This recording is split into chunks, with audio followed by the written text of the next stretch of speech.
me when I say this. See, some of us are still chasing the bag when we should be chasing after God. Because I promise you, if you chase after God, that bag gonna chase you. Do you hear me? I was sitting here reading in Hosea 11, and it talks about when God, it says, when Israel was a child, I loved him and I called him son out of Egypt.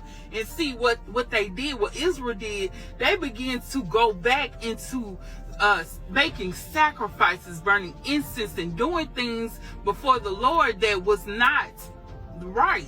See, they were doing these to idols and images that weren't of God. See, the only thing that God wanted them to do was go over there and listen to the instruction of Moses, because Moses was getting his instructions directly from the Lord, okay? So that's all they really had to do. So when it comes to us, some people, I'm going to say some people, okay? Some people are out here have made themselves slaves to men, because what they're doing is they're not chasing after the will of God, or they're not doing what God has called them to do. Instead, they're going to chase the bag to try to do what man wants to see them do, to make themselves look good. Do you hear me? I'm trying to tell you. Let me give you an example.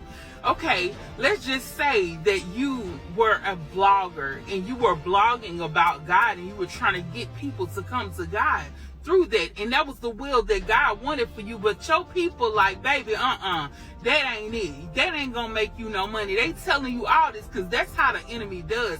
He uses the people around you to tell you lies, that God ain't gonna supply for you because you're doing that.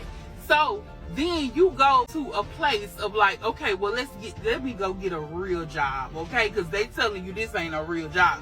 So you gonna go get a real job, but now you're outside the will of God. And that's not going to carry you anywhere. You're going to be chasing the bag instead of the bag chasing you. Do you hear me? So listen to me. It's best, it says that song by Kiki Shear says, the safest place in the whole wide world is to be in the will of God. I'd rather be in the will of God, so I won't have to chase nothing that man has. Because listen, that money ain't ours anyway. What did God say?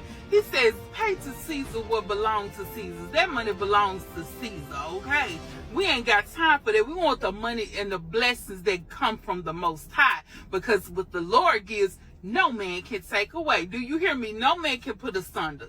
No man can do any of that. Because when God gives it to you, it's set in stone. And that's on period. I'm trying to tell y'all. So hear me when I say this. It ain't no reason for you to be sitting here trying to do what every man, every other woman, every other person is doing. Do what God is calling you to do. Because I promise you, it's going to make you blessed and better than blessed. It's going to be making you abundant and more abundant. I'm telling you, because God gives us life more abundantly. He brings us peace that surpasses all understanding when we're walking in his will. And I'd rather for myself be in the will of God than to be in the will of man. I'm telling y'all. So don't become slaves like Israel did. They became slaves of Assyria. We're going to become blessings and workers of God. Okay? Period.